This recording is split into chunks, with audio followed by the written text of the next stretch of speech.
తిరుమలలో శ్రీవారి వార్షిక బ్రహ్మోత్సవాలకు భారీ ఏర్పాట్లు చేస్తుంది టీటీడీ. ఇందులో భాగంగా బ్రహ్మోత్సవాల్లో భద్రతపై సన్నాహక సమావేశం నిర్వహించారు. సెప్టెంబర్ 24 నుండి శ్రీవారి సాలకట్ల బ్రహ్మోత్సవాలు ప్రారంభం కానున్నాయి. దీనిపై TTD CEO SO Muralikrishna, vigilance fire SPF అధికారులతో తిరుమల అన్నమయ్య భవన్లో సన్నాహక సమావేశం నిర్వహించారు. గత అనుభవాలను దృష్టిలో పెట్టుకుని కట్టుదిట్టమైన భద్రతా ఏర్పాట్లు చేయాలని అధికారులను ఆదేశించారు. కమాండ్ కంట్రోల్ రూమ్తో తిరుమలలోని ప్రతి ప్రాంతం పై నిఘా ఉంచాలని చెప్పారు.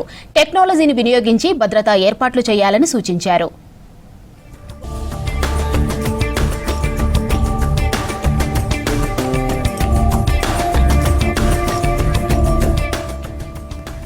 బ్రహ్మోత్సవాల్లో మొదటి రోజు ఏపీ సీఎం పట్టు వస్త్రాలు ఇవ్వనున్న నేపథ్యంలో పటిష్టమైన బందోబస్తు ఏర్పాటుకు చర్యలు తీసుకోవాలన్నారు. బ్రహ్మోత్సవాల్లో కీలకమైన పెద్ద శేష వాహనం, గరుడ వాహనం, రథోత్సవం, చక్రస్నానం రోజుల్లో భద్రతపై ప్రత్యేక దృష్టి పెట్టాలని ఆదేశించారు. వాహన సేవలను చూసేందుకు వచ్చే భక్తులకు ఎలాంటి ఇబ్బందులు కలగకుండా గ్యాలరీలు, ఎంట్రీ, ఎగ్జిట్ రూట్లను ప్రణాళికాబద్ధంగా రూపొందించాలని చెప్పారు.